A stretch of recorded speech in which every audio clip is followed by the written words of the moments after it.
Ka-Executive Committee jong ka KHADC, haka ato santarik unaitung, dakaway ka jingmut kala shim ya karaiban pankut no eka jingsiyo, siya baro kinong tre jong ka council, kuntup na du ki officer, ki staff, ringkat ki employees jong ka council, bat kuntup ya katulap jong ki prangut ki MDC bala syarem, ki bala job ya ka case, ki badai banyo ya ka baybam temen jong ki. Haba keren siya kilat patay kubor, nakaliang UCEM ka council uba pinyat sing CM, ulo ang baka jingsiyo ya katulap jong ki MDC bala syarem ka balakot siya ka arpo saw laktam, madya ka benta jong ki officer bala syong tadru, bat kiwi-kiwi kinong trade jong ka council, kabalakot siya kan riu klor shiteng, laong baka council ya kaniru kan siw dep ludno. Domne kita si kamslam isi,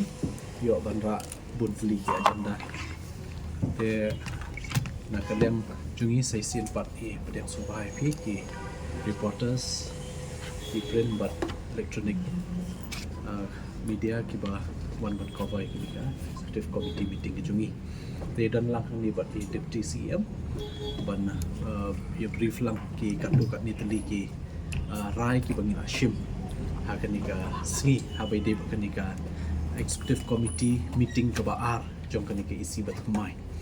te kabaningkong nakaliang jong ka isi ngila don ka jingtmu ban bat ngila rai ru hakanika isi mentasni ba kanika isi bat kumai kan pelat lane kan penkuit no ya baro kiniki areas kiba sa jong ki employees ki jungi ki staff ki jungi ki officers ki noktre baro claim da jer keteng ya ka ba kum kanu kata ka areas te baro ki ba la kentup langru wat ya ka areas jong ki pramut ki ex MDC ki bla job ya ka case ba ki dai ban yo ka pension te bat kaniru ka areas ka don kumba arsaulak tam te ringkat bat ki areas